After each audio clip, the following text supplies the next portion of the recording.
ব্যস্ততার অজুহাতে সময় না দিলে আর সেই মানুষটার কাছ থেকে প্রায়োরিটি না পেলে সেটা মেনে নেওয়া সত্যিই খুব দুঃখজনক। আসসালামু আলাইকুম ডিয়ার অডিয়েন্স, আশা করি সবাই ভালো আছেন। আমিও ভালো আছি আলহামদুলিল্লাহ। আমি এখন অনেক ব্যস্ত আছি বা ব্যস্ত চলতেছি। এখন আমার হাতে সময় নেই তোমাকে সময় দেওয়ার জন্য। এই কথাটা আসলে একদমই ভুল। শুধু এখানে ইচ্ছাটা থাকা দরকার কাউকে সময় দেওয়ার জন্য। সময় সবারই আছে, হয়তোবা কম হয়তোবা বেশি।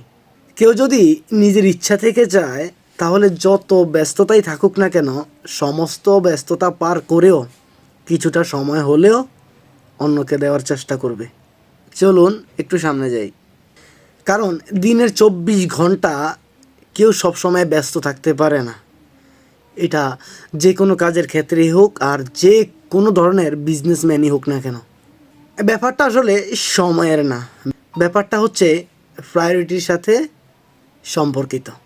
আপনাকে দেওয়ার মতো সময় সে পায়নি তা কিন্তু না, আসলে আপনি তার প্রায়োরিটি লিস্টে নাই।